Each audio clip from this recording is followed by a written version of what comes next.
These people plan together. They vision together. They create together as professional educators, not just a curriculum, but an atmosphere, an environment for our children in which they grow educationally. And all you had to do was see Megan to understand the poise and the confidence and the character that can also come when someone is imbued with the arts as a part of who they are and what they are. I, at one time, married my high school sweetheart. We were 14 years old when she started, for whatever reason, to take a liking to me. I still can't figure it out. We not only went to school together, we grew up together. We moved to the state of Florida and started our educational careers in Martin County. As I taught 5th grade and as she was finishing her baccalaureate at Florida Atlantic University, worked as a teacher's aide. And once she acquired that bachelor's degree in elementary ed, she taught 3rd grade, I taught 5th. She taught them 3rd and then passed them off 2 years later to me in 5th grade. We both had master's degrees from Florida Atlantic University. And with those, went on to the administrative ranks. She became an assistant principal, and I went on to become a dean and an assistant principal, a middle school principal, Joe. And by the way, you know what the definition of a middle school boy is? A middle school boy is a boy who runs everywhere he goes, and when he gets there, he hits somebody. All right.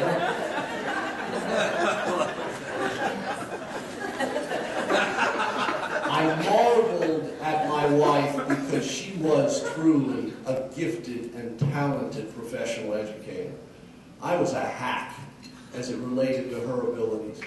And one of the things she so passionately believed was the idea of the arts in elementary school children's educational experience. Many of the children who went to her school as assistant principal came from low socioeconomic status, single-parent households, you know the things. And she really believed that the role of that elementary school was not only to teach them to read and to write and to count, but that reading, writing, and arithmetic were not mutually exclusive from the arts. And she used to say, think about it. The ability to read music, what is it? It's reading, writing, and arithmetic. The ability to paint, what is it? It is reading, writing, and arithmetic. It's just symbolically different, but it's exactly the same disciplines at the end of the day. What is dance? It's reading, writing, and arithmetic, just done in a different creative form. At the end of the day, she was a genius in her ability not only to see that, but to help the teachers in her school see it and understand it, change the way they did business, began to plan together for how to integrate the arts and music into their educational experience. And you know, I really didn't even realize the power of it at that time. It wasn't until I became Commissioner of Education and had the opportunity to travel the state of Florida. Oh, I can't tell you how many schools I visited during that 4 or 5 year period of time. It was extraordinary. I loved every minute of it. Every school is different, no matter what anybody says.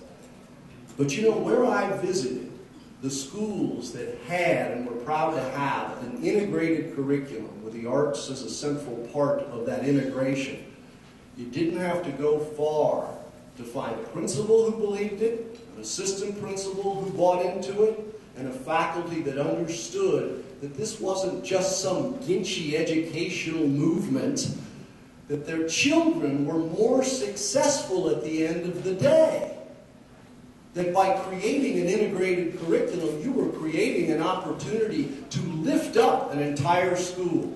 And by doing that, to help make your children even more successful than they would have been otherwise. Check the test scores as one indicator. Go back and look at the test scores of the schools that have a strong integrated curriculum. And more often than not, you will find higher test scores. It's not an accident. These people have figured it out. They understand it. They believe in it. They're passionate about it. I'm going to take you to another theme, and I'm going to steal from one of your award winners, and that was Pamela.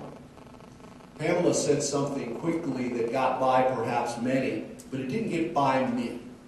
She said that at the first meeting of the board where they were talking about cuts to the school system, one of the things that they talked about cutting were the arts. You remember what she said? A gasp went up in the room. A gasp went up in the room. It got by quickly, but it didn't get by me. For this reason. There's two ways to get rid of that gasp. Two ways to do it. One way is to surrender to it. And in difficult economic times, it becomes easier and easier, as tough as it is, to succumb to the beating that is part of having to cut budgets and therefore what stands behind those budgets. The relentless difficulties that we've been facing with our economy, and it isn't just in the last 6 years. We've had a tough economy for a long time when you talk to the people in education. They'll tell you that we fight for scraps every single year. So this is nothing new to us. People have been cutting the arts and education for decades. This is not new, but obviously the ferocity that we're dealing with right now, based on the unprecedented, since the Depression, circumstances we find ourselves in, has put us under an even greater strain. And a prolonged period of it. And it literally does become easier and easier because you just get tired of fighting it to surrender the gasp. Suggesting, I suppose, if you've got to do it, go ahead and do it. That's one way to eliminate the gasp. The other way is to continue to fight. The other way is never to surrender. The other way is to continue to ask people to hold on, hold fast, cling to the things that are important and matter the most.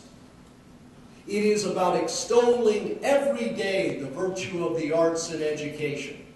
Because one of the beauties of the arts is it's available to every little boy and every little girl. No matter the color of their skin, no matter their native tongue, their socioeconomic condition, their family structure, or their physical or mental difficulties. The arts enrich the lives of all of them, and therefore cannot be ejected from the focus of the educational experience. If we stop the clarion call of importance of the arts, if we surrender to the gasp and allow it to give way to the shoulder shrug, we will have done a massive disservice to the boys and girls, to the young people, to the adults in our state university system who rely on us to fight for the arts every single day. They're all we have. And when they can no longer count on us to be the champions of the arts in their educational experience, when they believe that we have surrendered to the gasp, what do they have to cling to? You know, when I was president of Florida Atlantic University and we were fighting to bring the Scripps Institute into the state of Florida, the world's largest not-for-profit research institute, and bring it to Southeast Florida, right in the shadow of Florida Atlantic University. We did a great deal of talking about our biomedical research. We did a great deal of talking about our science program, undergraduate, graduate, the research efforts we were involved in. What was interesting, and an eye-opener to many on my university staff, is when Richard Lerner, who is the just retired head of the Scripps Institute, internationally renowned, not only for his science, but for his leadership of that institute, came to visit us one day. And he said, now that we've made this decision, we've got to go out there and recruit young scientists from all over the world to come here. And he said, let me tell you what they're going to be interested in. They're going to want a connectivity with a great university. That's why I'm here today, he said. I want to get involved with you people and what you do at Florida Atlantic University. And that made sense to all of us and, of course, made everybody feel wonderful. But he said beyond that, you know what these young scientists are? They're family members.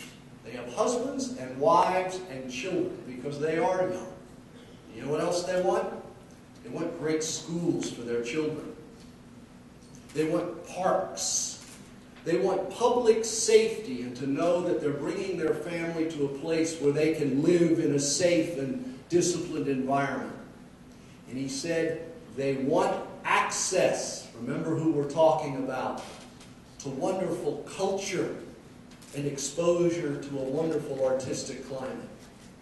And if you have those things in place in your community, you will become attractive not only to the Scripps Institute, you will become an economic engine to be reckoned with on an international scale. Because he said oftentimes people only think of what it is that these people do that attracts them and then therefore their enterprise to an area. They forget that they're human beings. They forget that they have families. And they have the same wants, needs, and desires as anyone else.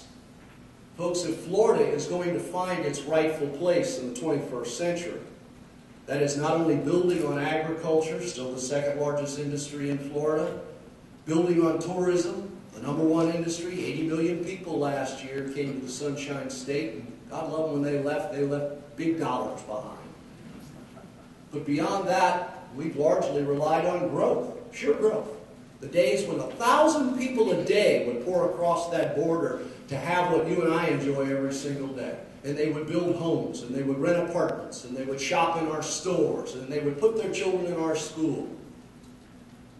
But what do we have to do as a state if we're going to not just survive, but thrive? We have to tear a page from some of the other states in the country, some who learned this years ago.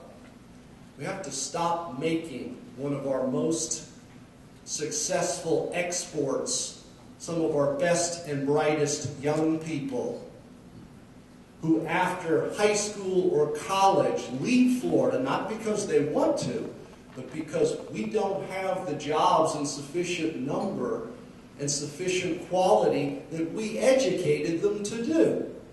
And so they leave in great number and go off to New England, go off to California to ply the trade we've prepared them for because we don't have it here. Agriculture is wonderful. Tourism is fantastic. Long may they thrive in the Sunshine State. Now is the time to build a knowledge-based economy. Now is the time to stick a flag in the issue of knowledge. Let's make the cure for cancer found here in the Sunshine State. Let's have the invention of the next generation of the laptop computer created here in the Sunshine State. Let's create an innovative, creative economy that is buoyant, mobile, agile, and nimble enough to survive and flourish a recession and be able to create a future for the children of the state of Florida that will allow them to grow here, be educated here, and then stay here, do the job we've educated them to do, and rear their children here.